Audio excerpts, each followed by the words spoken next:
লা লিগায় গেল ম্যাচে স্পানিওলের কাছে হেরে রেফারিং নিয়ে প্রশ্ন তুলেছিল রিয়াল মাদ্রিদ। মাদ্রিদ ডার্বিতেও ফলাফল ছাপিয়ে ফের আলোচনায় সেই রেফারিং। সান্তিয়াগো বার্নাবুতে এদিন প্রথমার্ধে দুদল খেলায় সাদামাটা ফুটবল, তবে বিতর্কিত এক সিদ্ধান্তে পেনাল্টি পায় আতলেতিকো মাদ্রিদ। হুলিয়ান আলভারেজের স্পট কিক থেকে এগিয়ে যায় দিয়েগো সিমিওনের দল। বিরতির পর গোল শুধে মরিয়া হয়ে ওঠেন এমবাপ্পে ভিনিসিয়াস জুনিয়ররা। দাপটে ফুটবলে দ্বিতীয়ার্ধে সমতা টানেন কিলিয়ান এমবাপ্পে। এরপর ফরোয়ার্ডদের একের পর এক চেষ্টা ব্যর্থ হলে ড্র নিয়েই মাঠ ছেড়েছে দুদল। এ ড্রয়ে অবশ্য 50 পয়েন্ট নিয়ে টেবিলের শীর্ষে আছে রিয়াল মাদ্রিদ, আর 1 পয়েন্ট কম নিয়ে তালিকার 2-এ আতলেতিকো মাদ্রিদ। এদিকে রাতে লা লিগায় মাঠে নামছে আরেক জায়ান্ট বার্সেলোনা।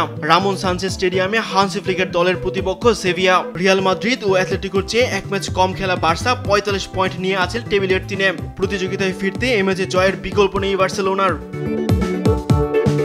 অন্যদিকে এই মৌসুমটা একদমই ভালো যাচ্ছে না সেভিয়ার। 22 ম্যাচে 28 পয়েন্ট নিয়ে টেবিলের 13 নম্বরে আছে দলটি। সব প্রতিযোগিতা মিলিয়ে গেল 6 ম্যাচে মাত্র একটি জয় সেভিয়ার। ঘরের মাঠে তাই ঘুরে দাঁড়াতে মরিয়া গার্সিয়া পিমেন্টার দল। তাসবিহ শরণ, স্পোর্টস ডেস্ক, দেশ টিভি।